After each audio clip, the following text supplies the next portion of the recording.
नमस्कार दोस्तों, कैसे हैं आप सभी। आज हम बात करने वाले हैं।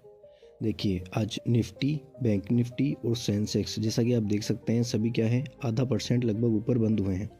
अगर हम बात करें आज प्राइस मूवर्स की, तो आप देख सकते हैं कि ट्रांसफॉर्मर्स एंड रेक्टिफायर्स जो है लगभग 17% आज बढ़ा है। अनंतराज 9% बढ़ा है। हिंदुस्तान जिंक 7.5% और हिंदुस्तान कॉपर भी 7% बढ़ा है।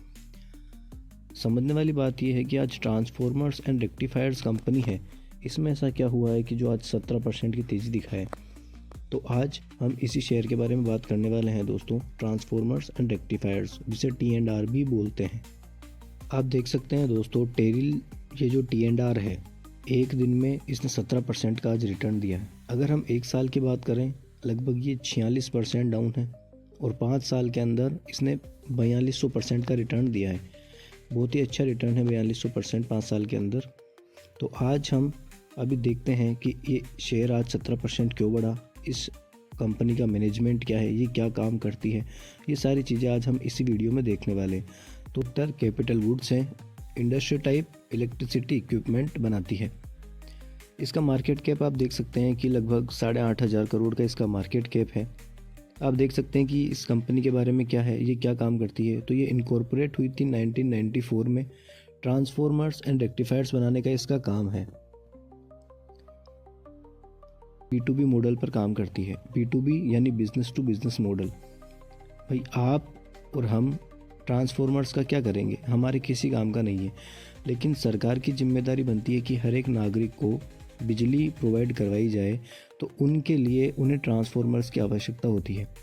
अब सरकार इन्हें डायरेक्ट ऑर्डर दे सकती है, या वो किसी दूसरे को टेंडर देती है कंपनी को, तो वो इसे डायरेक्ट ऑर्डर दे सकते हैं। तो ये ट्रांसफॉर्मर्स एंड रेक्टिफायर्स यानी कि जो विद्युत उपकरण है, ये बनाने का ये कंपनी जो है मेन काम करती है। देख सकते हैं कि ये जो कंपनी है T&R, ये NSE की लगभग 13 इंडाइसेस के अंदर शामिल है, जो कि इस कंपनी के लिए बहुत ही अच्छा है कि आप इसका प्राइस चार्ट देख सकते हैं, PE चार्ट देख सकते हैं। हालांकि इसने एक साल के अंदर नेगेटिव 50% का रिटर्न ही दिया है। अगर हम बात करें इसकी सेल्स ग्रोथ की, तो आप देख सकते हैं कि 5 साल के अंदर 23%, 3 साल के अंदर 20% और 1 साल के अंदर इसने पिछले 53% का रिटर्न दिया है। आप प्रॉफिट ग्रोथ भी देख सकते हैं, काफ़ी अच्छी है। ROE काफ़ी अच्छे इसके रेशोज़ दिखाए गए हैं। साथ ही साथ अगर हम बात करें इसकी शेयर होल्डिंग पैटर्न्स की दोस्तों, तो आप यहाँ पर देख सकते हैं कि प्रमोटर्स के पास में लगभग 64% इसके शेयर हैं। पब्लिक के पास 18%, FII मतलब फॉरेन इंस्टीट्यूशन इन्वेस्टर्स जो हैं उनके पास 12% और DII के पास भी 6% शेयर हैं। बस दिक्कत वाली बात यह है दोस्तों कि इसकी प्रमोटर्स के पास 64% यानी 64% शेयर होने के बाद भी लगभग 22% शेयर तो प्लेज किए हुए हैं। प्लेज करना क्या होता है? प्लेज करने का मतलब ये होता है कि अगर आपने किसी से लोन लिया है और उसके बदले में शेयर गिरवी रखे हैं, तो उसका मतलब प्लेज करना होता है।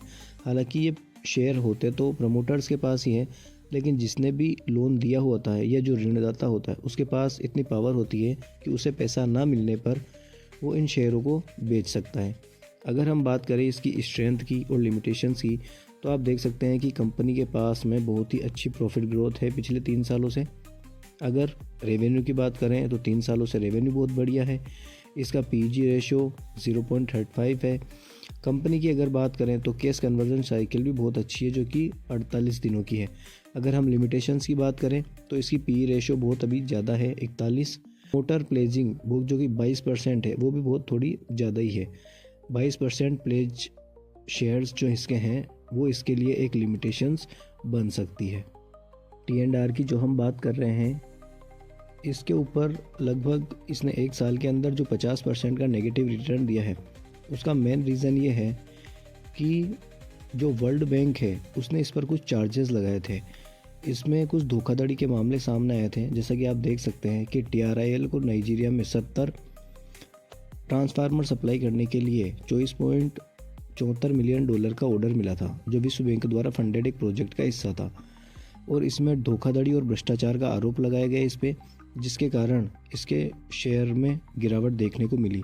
अगर हम वर्तमान की बात करें तो नवंबर 2025 ने जो विश्व बैंक ने है अपनी डिबार्ड लिस्ट से बाहर कर दिया गया है। यह एक महत्वपूर्ण के कारण कंपनी के शेयरों में देखने को उछाल भी मिली। आज शेयरों में जो 17% की तेज़ी देखने को मिली है। आप देख सकते हैं कि इसको 4 दिसंबर को 533.3 मिलियन रुपीस का एक बड़ा ऑर्डर मिला था।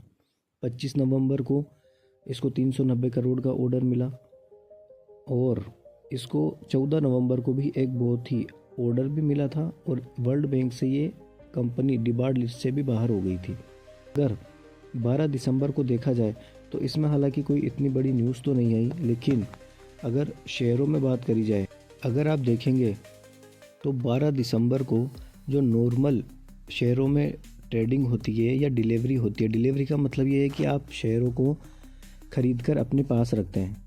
अगर आप देखेंगे तो 12 दिसंबर को ट्रेडेड और डिलीवर्ड क्वांटिटी दोनों ही बहुत ज़्यादा है और 17% शेयर में उछाल भी देखने को मिली है। ऑर्डर भी बहुत अच्छे मिल रहे हैं और वर्ल्ड बैंक ने इसको डिबार्ड लिस्ट से भी बाहर कर दिया है। इसी के चलते ऐसा माना जा सकता है कि इस शेयर में तेज़ी देखने को मिली है। धन्यवाद।